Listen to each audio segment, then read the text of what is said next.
All right, everybody, welcome back to FreeMind Fridays. We are jumping right into the real stuff: mindset, business, life, and everything in between.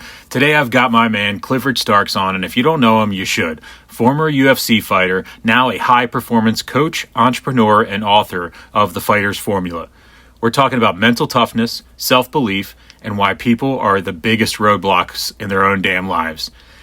This episode is loaded with the hard facts, big mindset shifts, and a ton of value for anybody looking to really level up. So buckle up. This one's a real banger. Let's jump right in. Clifford, what's up, bud? Hey, brother. I'm good. How about yourself? I'm good. I'll just go through a couple of things about the book and everything like that. And if anything else comes up, you just let me know. So okay. I'll start with this one, which I don't think I ever really asked you this question before, which was, what made you want to write the book? And like, what was kind of the surroundings and the emotions whenever you made the decision to start to write the book? Yeah, so I wanted something that could provide transformation for people and allowed me to sleep while they were having transformation. And so I thought, like, wow, the book would be a perfect opportunity. It's very interesting. In full transparency, when I started my journey, I made it about me and my journey. And as you go further and further into the journey, at least from my experience, I made it more about other people. And that, honestly, I didn't matter. I'm just a messenger. Mm-hmm. That's a good one. It's also something that, like, I've been thinking about a lot lately with seeing your pictures and stuff like that. It's one thing to like do a podcast and it lives out there forever, and then it's another thing, but it's a whole nother world to kind of put it tangibly onto paper. Yeah. What was it like, kind of sitting down and deciding on what to put in and then what not to put in? Was that kind of a stressful time, or did it all make sense in the beginning? So it all makes sense to me only because I'm an action taker first, and I just let the chips fall where they're going to fall.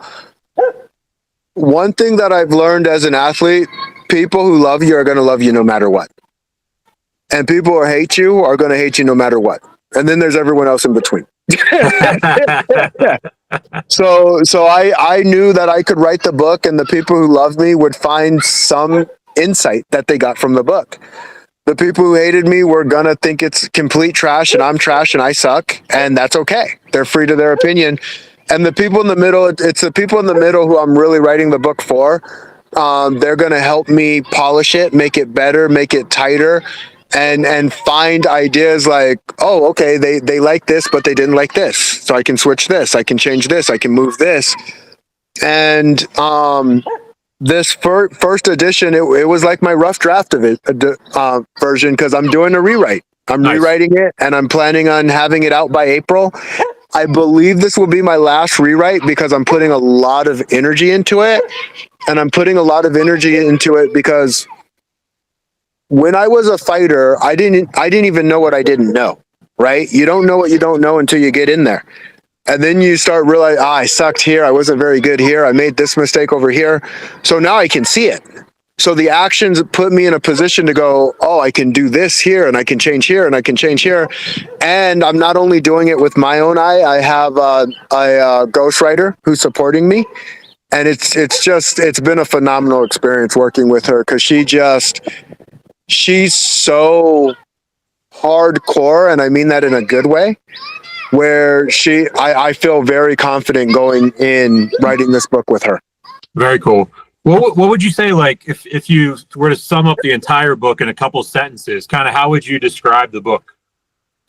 Yeah, so I think ultimately there's a set of principles that serve everybody consistently. And I did not even know that these principles served me as a business person, as an entrepreneur, as an athlete, as a kid who was overweight and wanted to lose the weight. I'll even put your journey. You've had multiple journeys along the way, and it's like it can serve anybody who's willing to figure out their mind and how it works, and how to get it to work for them instead of against them. Because I know the feeling of both. I know when my mind's working for me, and I know when it's not working for me. And I know those principles in there will go, oh, that exercise, oh, this exercise will make sure that I do the thing that I need to do. So, like, for what you do, it can pertain to any age demographic, gender, race, anything like that. But, like, from a mentality standpoint, what type of person do you think would benefit the most from your book? Anyone who's willing to say, how does this apply to me? And I say that with complete intentionality, because ultimately, the best thing about that book, it's a mirror for people. That's what it is. And we can't see our nose in front of our face. But when we look in the mirror, we can see things we didn't see before. And in life, that tends to happen pretty consistently. And we can think that if I would have known this, if I would have known that, well, there's a reason you didn't know something. It's because you weren't looking in the right areas. And I continue to go through that as I go through my process. So I have to have a mirror where I can see, so I can really look at the things that are going to serve me and let go of the things that no longer do. What do you, in the world of what you did with MMA and the UFC and Bellator and everything like that? You know, mentality is obviously a big thing. Mind shift's a big thing, but really it's that high performance mental toughness. And I'm not talking about the physical stuff in the gym. I'm talking about the mental toughness. And the thing I like about that, you focus on that so much, is because that makes it applicable to everybody. You know what I mean? Because not everybody can equate what the concept would be inside the gym for the workout and the physical aspect of the body that needs to get there. But I really like how you put into the mindset aspect, because it makes it approachable to anybody, any age, and any situation. You know what I mean? Like, we talk about this a lot on the show. Talking about taking those same principles and not looking at a situation where it's like, oh, that guy was in the MMA, I'll never be there, so I'm not interested in that book. It's like, no, This book can apply to everybody. It's not a training manual to become a pro UFC fighter. It's a everyday, all day, week long, like, mindset shift type. Yeah, 100%. And I go, the only belief that I need is the belief to believe in myself. That's it. That's all I need. Now, believing in yourself can come in so many ways. Sometimes it's a teacher who believed in you when you didn't believe in yourself. Sometimes it's a mentor. Sometimes it's a book.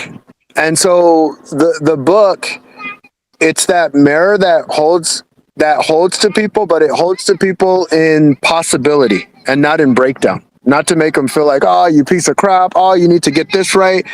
That's not my game. And I look at someone like David Goggins. I love David Goggins. I love his message. I love what he's about. And my message is a different message than his. And people will take different insights as they go through their process. I want people to feel like winners, and I don't want them to break their souls and their spirits to feel like winners either. What do you think was the hardest part, or like the most challenging part about writing the book?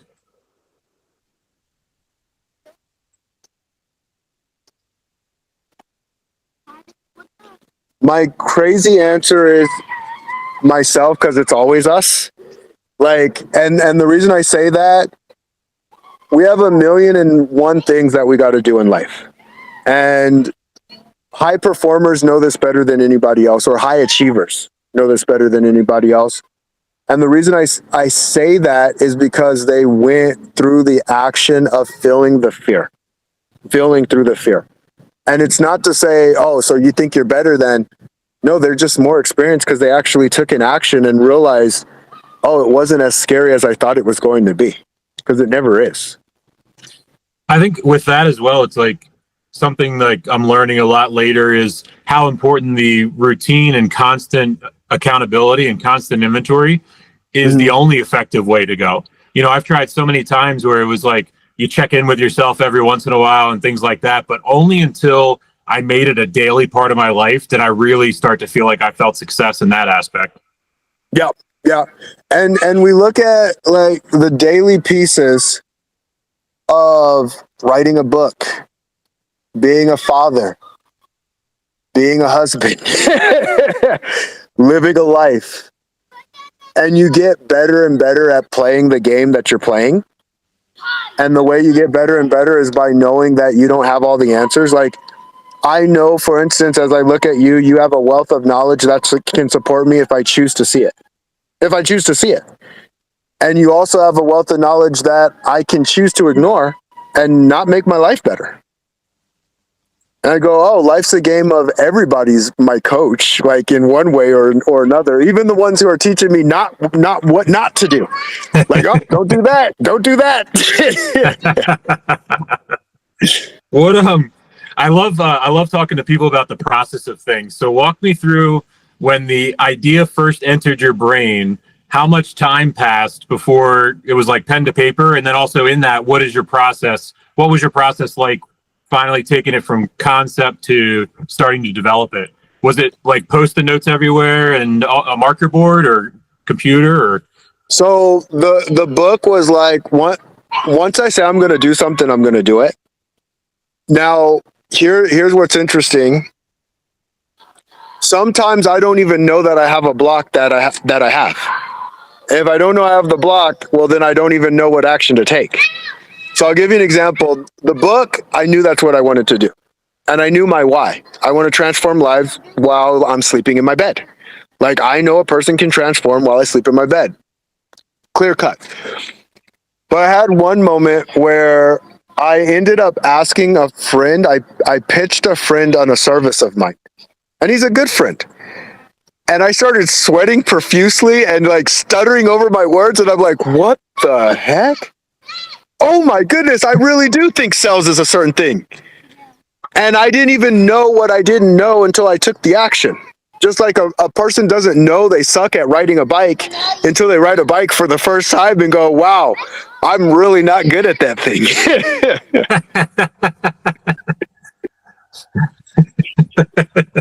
I always think about like when I finally drilled into this podcast and wanted to make it like a majority of my focus in my days. Mm-hmm. It was kind of like a Beautiful Mind kind of scenario. It scared me a little bit. Like I took up the entire basement with these giant Post-it notes, and it was just like it was a masquerade, or I don't even. The masquerade's not the right idea or right thing, but whatever it was this beautiful array of Post-it notes everywhere. And then I finally was able to distill it down into a mission and a structure. But it was about 75 giant Post-it notes, and I was missing everything but the thumbtacks and the string, like the old detective movies. Yeah, I love it. I love it. It and you get to kind of feel who your people are too when you just be yourself. Like, I like putting myself out there just to see what's going to work versus what's not going to work. And I have one. She's a good friend of mine. She's a perfectionist, and she likes being a perfectionist. She enjoys being a perfectionist. And I go, oh, everybody has different lessons for different people. Like, to me, perfection exists and doesn't exist all at the same time.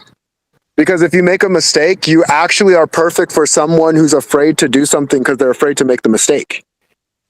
And so I go like, oh, there's two sides to everything, and we just get to choose which side we're going to look at. And it's one of those things too, when you talk about perfection, like I have a lot of people in my life that are like that as well. And mm-hmm. and I always have these conversations with them about it. And it's like, my thing is like, I see things differently though too, in a good way. I see exactly the same thing, but then mm-hmm. it's like, I see such a beauty in the imperfection. And I take that in all aspects, like whether it's like, like a relationship with somebody, or even like you take art, for example, you know what I mean? Like I enjoy being able to see that it didn't just come off a screen and was made by a robot with 90-degree angles and stuff like that. I mean, and even if you take it like in an existential philosophical way, I mean, you look at nature, there's no 90-degree angles in nature. So technically by a human terms, everything's imperfect in nature too, you know? Yeah, 100%. And like, one thing that I had to do was learn to get out of my own way and position and leverage myself effectively. And so I got to ask the question, what is my greatest position and what is my greatest leverage? And when I start asking that question, I start finding the answer. So when I say I had to get out of my own way, I want everybody to succeed because I can see the potential in everybody.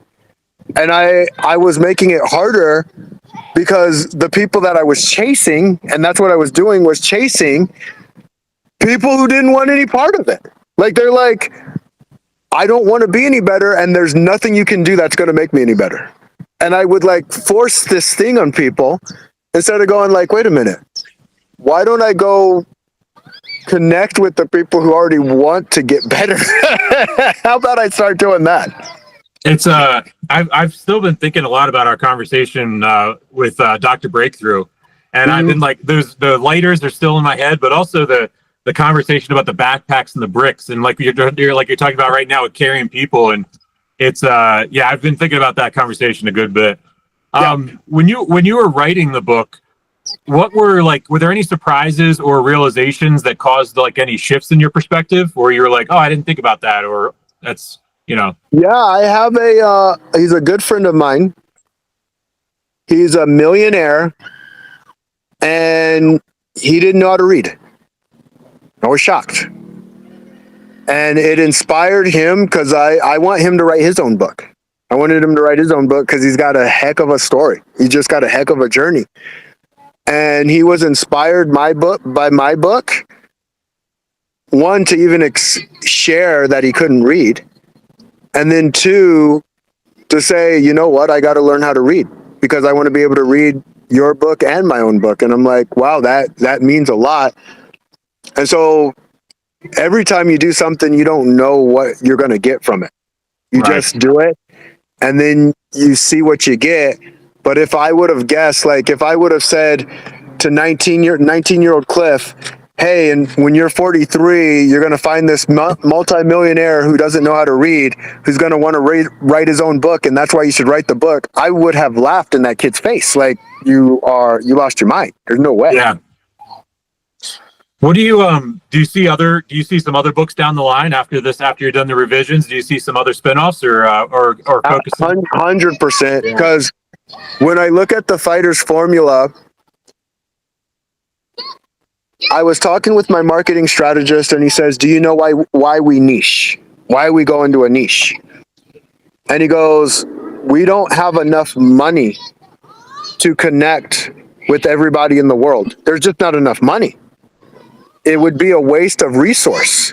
Yeah. And he goes, so you niche not because your product or your service is the best for that particular niche.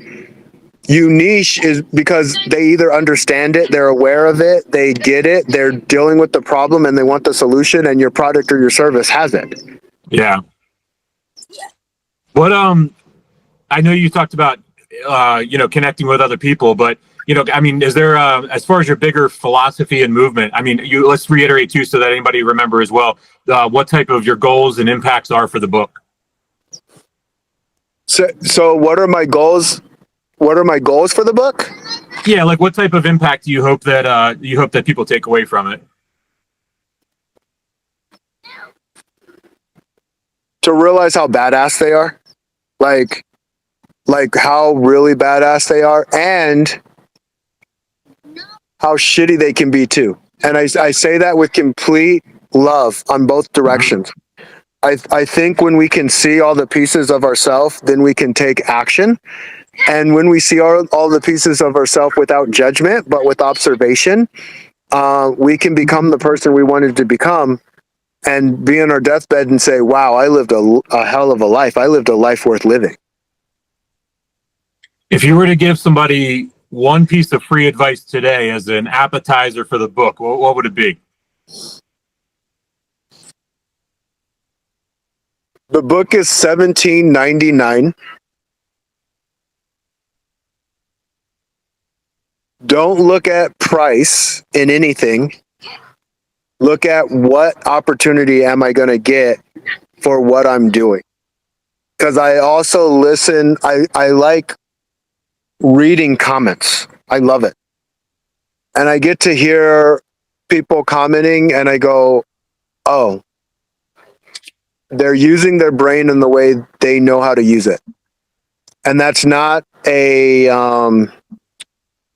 higher than thou like attitude. It's just, if you're not going to be positive about something, what's the point? I go, if you can't find one golden nugget in everything that you see, then maybe train that muscle. in you, train that muscle in you. And so what I'm ultimately trying to say, because I kind of went back and forth a little bit, we're training our minds all the time. All the time. And so just be as conscious as you can be whenever you're taking an action. And if you're where you don't want to be, ask yourself the question, why am I not where I want to be? And how can I make that a reality? If it's in my book, great. Purchase the book. If it's not, great. Don't purchase the book. Figure out what works for you. Nice. And then just for this as well, to do that, just kind of where can they find the book, and then how can they reach out to you? Yeah. So you can find it on Amazon, and it's called The Fighter's Formula, Winning the Game of Life. I will be having a reversion on it as well, and that's going to be, I'm looking at finishing that by April. But if you do happen to get my book, here's a call to action for everybody. I just came up with this call to action on the spot. If you get the first book and you read it, let me know what you like. Let me know what you hated. And for getting the book, just let me know that you were on this podcast, that this is where you got it specifically. And if you get it, I will give you the second book, the revision on me. You're a better man than me. I would have made the joke that if you didn't like the first book, buy the revision.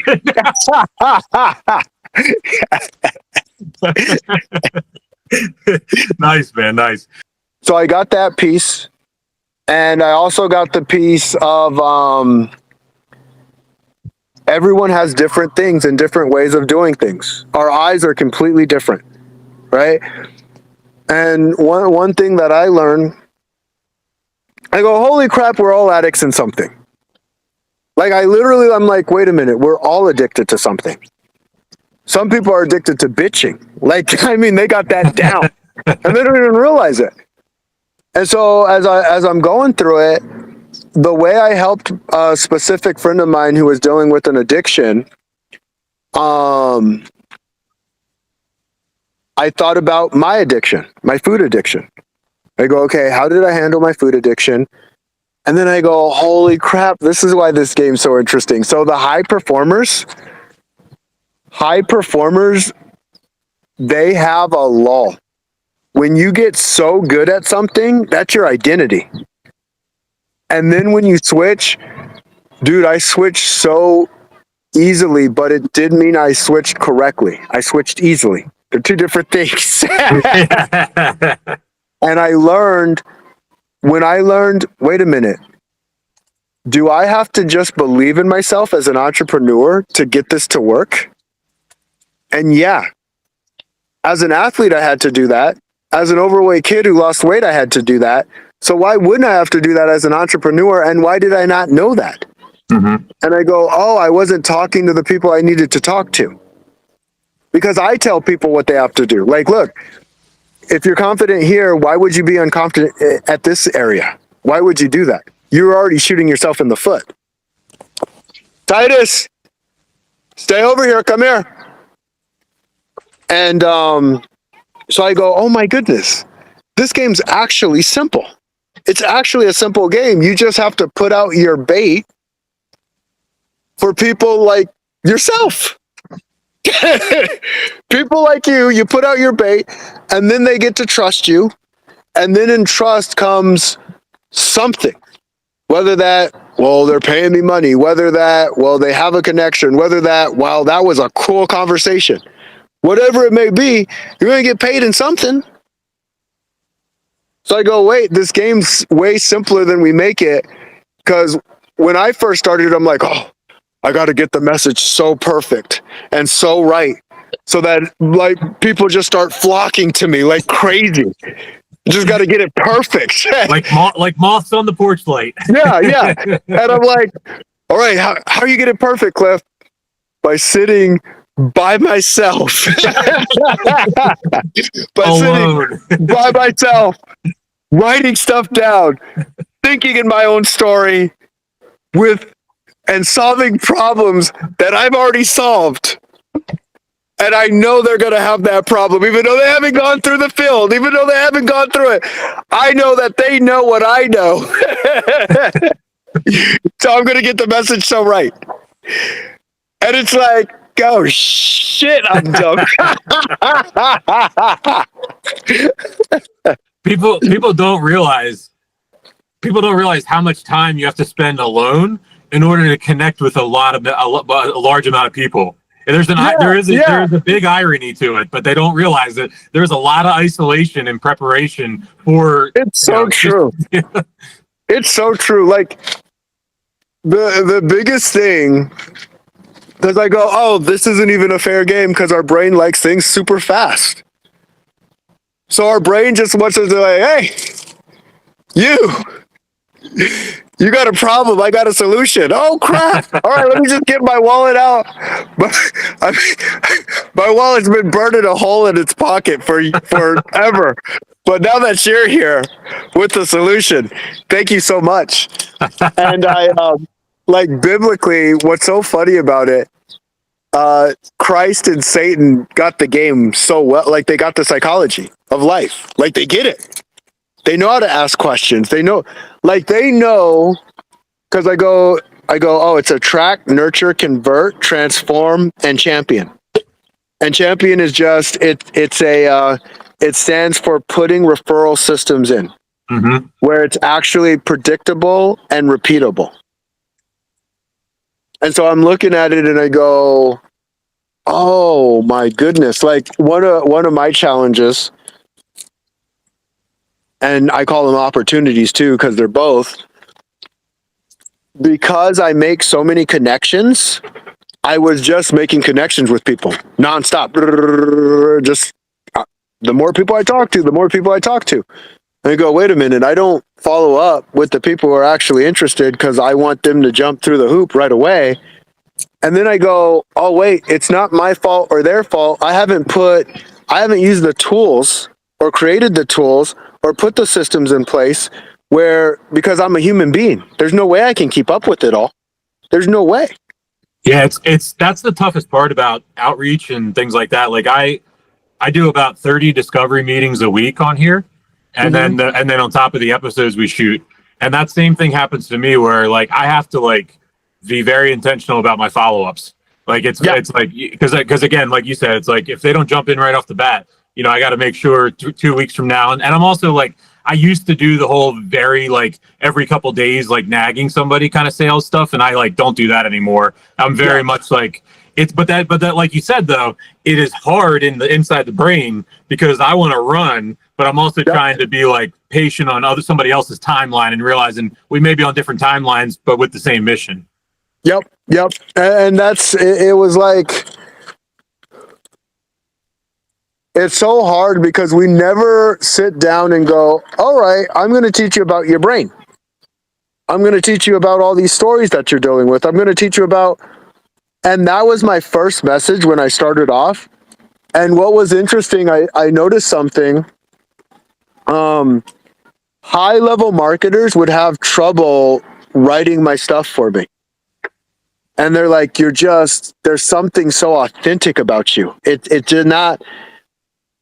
And I go, oh my goodness, this is fucked up. Like my mind went here. People are so good at being inauthentic that marketers are selling the sizzle because they're not looking to sell the steak. And I go, oh, they're trying to present the sizzle for the steak, and they actually have steak.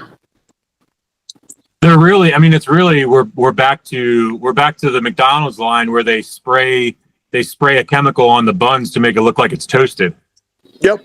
Yeah, like that's really where and the thing is, like I speak from experience. I sat in those boardrooms in the alcohol industry, and we called it creating occasions, and we would manufacture opportunities for people to drink and go out and drink together, and like I look back at it, it makes my stomach twist around like thinking about it, and like now like reflecting on my life, and it's just indicative of every industry. It's not just alcohol.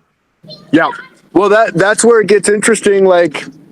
Because I'll share with you, I do my best not to be irritated, but just an observer. And so let me ask you, how old were you when that happened? Which part? when you were in the alcohol industry doing that? I started right out of high school in the warehouse, but when I was in the marketing boardroom, I was probably 29 or 30. Okay. I had a very unique. Basically, I advanced really quickly. I became a vice president while I was in my 20s because of it's the same. You would have done the same thing because it was an industry X and Y axis kind of scenario of timing where the craft beer movement was running rampant, but there wasn't any people in the industry that were like major connectors and progressive to like keep up with all the trends. Yeah. And me being ADHD and understanding patterns, like I was plucked out and put into that position to grow the craft beer portfolio because I literally could sit there all day long, consume the trends, identify the patterns, and try to keep up and like get rid of products before it went too bad and get on the new ones before they're too hot. So that was a unique scenario. So I was probably by that time when I was in the boardroom where we were creating national campaigns, that was probably 28, 29 years old. Okay, so and this is what I love about this game.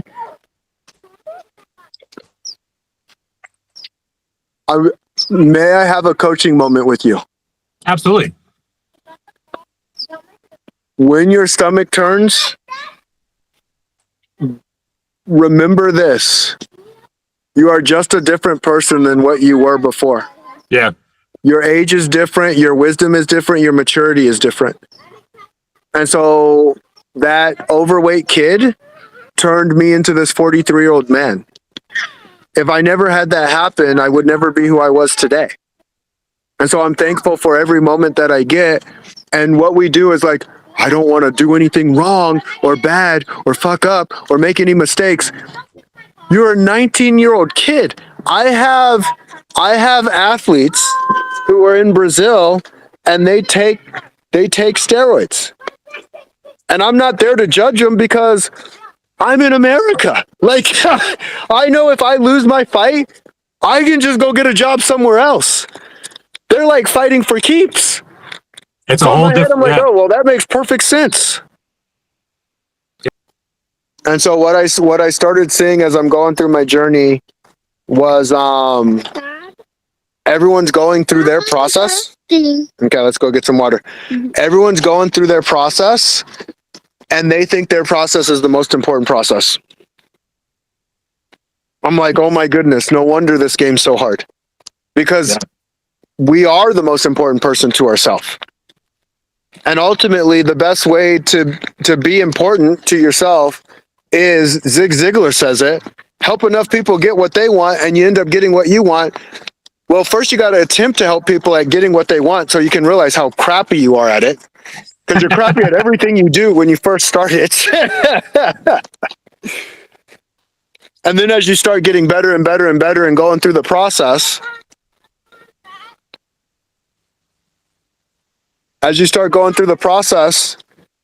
you start seeing like, oh crap, I wasn't very good here. And oh crap, I didn't do this right. And oh crap, I didn't. And honestly, there is no not right. There's just who you are in the moment that you're being it and who you can be when you want to be something different. I didn't say to myself, I want to be not as good of a dad when I first start this game. I didn't want that. I wanted to be the best dad that I could be. And it goes back to being that observer. Yeah, it's but it's one of those things that it's also a daily thing. You know what I mean? It's also like one of those things where you got to constantly remind yourself. So it's a good thing. I like where that's going for sure. What moving forward, like what do you have a list of people that you're interested in as far as bringing guests on? Yeah, I have some people that I want to bring on. And what I've also noticed, the people that I connect with are the best of the best of the best at what they do, and they're only going to get better. And so I look at it and I go, okay, I got big picture thinkers. I got detailed thinkers. I have people who are more of a combination of the two. I have people who are more in operations area. I have people who are more in the products and service. I have people who are more into the marketing and the sales. Excellent. And as I'm going through it, I go, oh my goodness, I get better every time I'm around these people. Because I'm constantly growing and I'm going back into, okay, how does this apply to me? That's why I said what I said with the book, because there's a lot of haters who are reading books and just leaving really bad reviews and say, all it is a bunch of stories. Like, wow, they're not even, the stories is what transforms people. Like that's where the transformation's at. And so I go, oh, okay. It kind of reminds me, you'll watch two people fight, two high-level athletes. And this is what the comment section does. You have people like, well, the black guy's better than the white guy. No, the white guy's better than the black guy. And I'm like, what does that even have to? And then they start talking about athleticism and who can jump higher. And they're like, it doesn't even make sense anymore. And I'm All like, you got to do in those moments is remind them of Cool Runnings. Anybody can do anything. Yeah, it's just, it's wild to me because they don't even realize that their brain is playing a game with them right now. Delete, distort, generalize. And I have to be a reminder of that. Like me complaining at them is me doing the exact same thing that they're doing too. So I got to like catch myself like, Cliff, is complaining making it any better? Dang it. Coaching myself right now. And now today you got to watch out because AI is getting better. You can't tell the bots and the people apart anymore. Yep. So if you're arguing with AI, that's going to go on for infinity. The really cool thing, so I'm training my AI bot right now to be my accountability partner. Because I go, wait a minute. Is the only reason we don't get what we want is because of our accountability? I'm like, holy crap, that's nuts. Dude, I literally just had that revelation like 2 weeks ago while I was driving. And I'm like, is that the common thread to all of this? Like, because if you're actually accountable, and then I got even deeper where I was like, if you're truly accountable for your actions, could that like end divisiveness in the world if you actually were reflective in the mirror? You know what I mean? Like, because I believe deep down that some people do bad things. There are people that do bad things and are mentally ill. That's all right. But a lot of people that we see doing bad things, I believe if they really were introspective, they would feel guilty and they have a conscience. But it's like for whatever else, something's turned off. You know what I mean? Like something's not flowing the right way, you know? Yeah. And I'm not talking about psycho killers and serial killers. That's a different ballgame. Yeah. Well, just everyday I look people. at it and I say, like, since everyone's doing the best that they can, like this was the conclusion I came to. Since everyone's doing the best that they can, all I do is do my best and then let it spill over. And so as long as I stay conscientious and aware and spill out, then the society is better because of it. And I just support other leaders in doing the same thing. Yeah. It's definitely challenging like to do it, but I think it's something that in the long term it's gonna pay off dividends for everybody. And you know what I mean? Just finding there always needs to be a referee. There's always needs to be a keystone to every bridge. You know what I mean? Like it's like every single archway needs a bridge or a keystone. And I think that if everybody goes ideologically an extreme, then we don't have there's nothing connecting it, and then the thread is snapped, and then that's where all hell breaks loose. Yeah. I look at, so I do my best to be as intentional with my words as possible. And I go, oh, everything's just a series of lessons. The universe is just a series of lessons. So when it's dark outside, it's easier to see the lights. But the stars are always there. They're never not there. And I go, oh, people tend to do their best work when they are like done. And then you get people like Evel Knievel, who he wants to push himself past the brink, and he's broken his bones multiple times. And he just wants to push. He wants the world to, I don't know what he wants because I haven't directly talked to him and say, hey, what do you want? And why are you doing that? But I have assumptions. And then the other part is like, it sounds like he does it because he loves it. And that's the thing too. It's interesting you bring like Evel Knievel up and something like that. Like take that time, like today, we know everybody that's popular or celebrities or anything like that because of the way the media is and the interviews and the podcasts and everything like that. For the most part, you can get a real good grasp on somebody's personality and their intentions and their mission today. Mm-hmm. But back then, they didn't do a lot of story based stuff. You know what I mean? You didn't really do a lot of deep interviews like we do today, where it's this long form conversation. So yep. I always think about that, like what it would be like to sit back with somebody back then and be like, what if they're like, yes, I wanted to teach the world to do this or that, but then like all of a sudden he just goes, I just wanted to die, you know? He's just like, he wanted to take people to the next level. Like, yeah, he's like, I just wanted to die in the most glorious way possible. That's a great movie. Yeah, exactly. So I was watching a YouTube video and they were talking about the antagonist and the protagonist and what makes a really good antagonist. And a good antagonist challenges the protagonist in ways they've never been challenged before. And sometimes it's like I look at Batman and Joker and I think about Joker is literally trying to show Batman that he is just like him. Yep. Yeah, it's a hierarchy, and Joker accepts his lower peg. Yeah. And I was like, holy crap, that's kind of cool. Like, this is kind of cool when you really, really think about it. And then I look at Superman. Like, my brother can't stand Superman. It's very interesting. And I love Superman.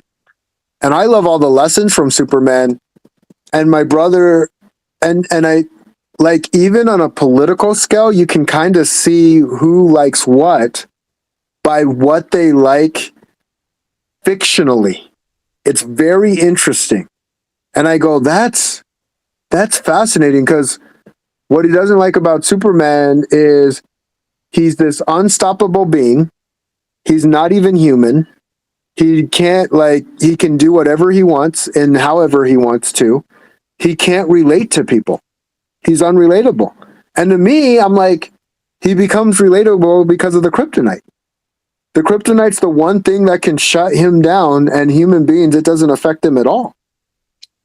It's the other day I was reading an article about Stan Lee with Marvel Comics.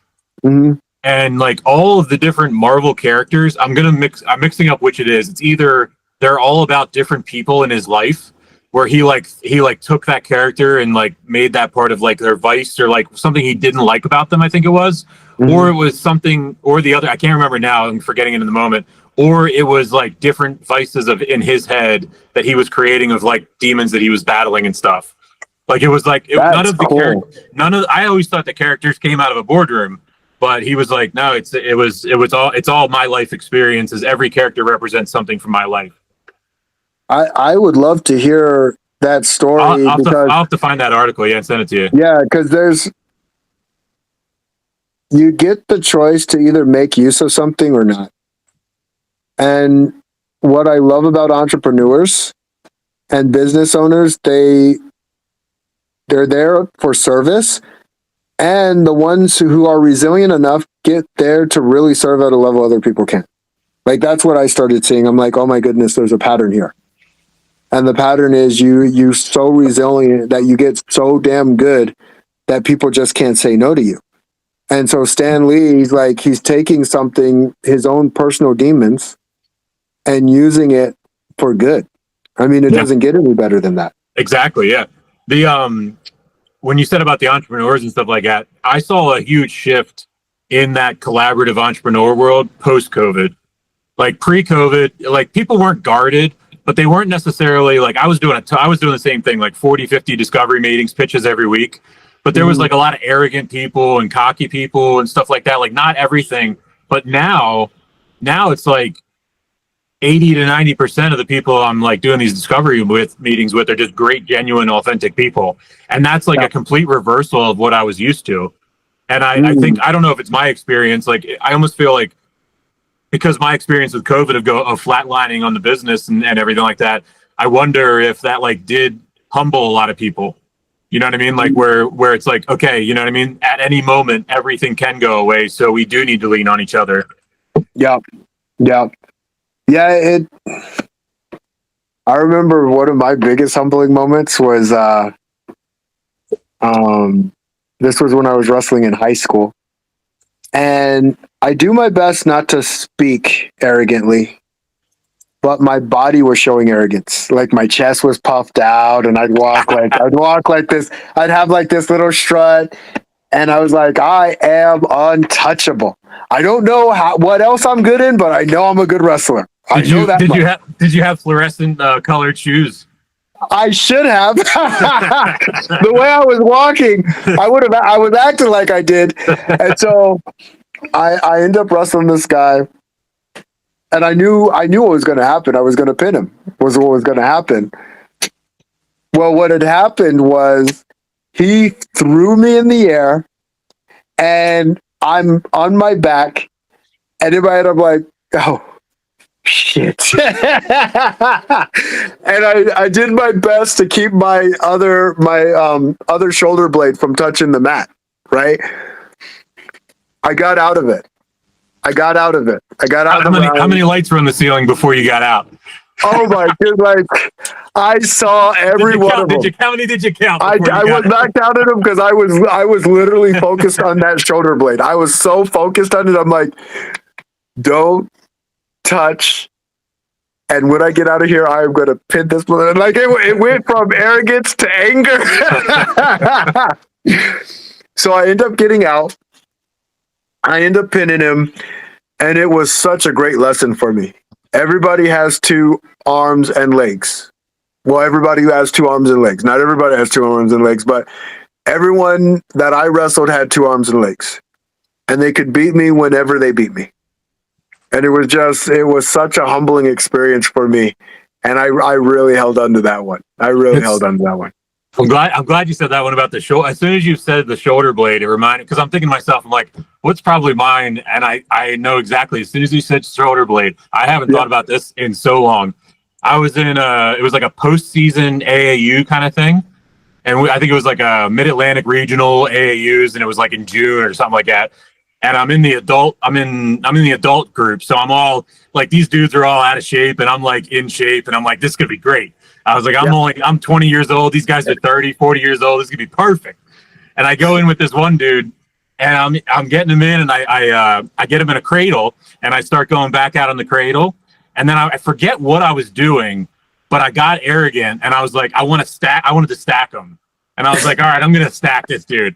And I start to stack him, and I'm so freaking focused on stacking him because he looked at me wrong before the match or some stupid reason that I'm not paying attention to my shoulder blades while I'm stacking them, and I pin myself.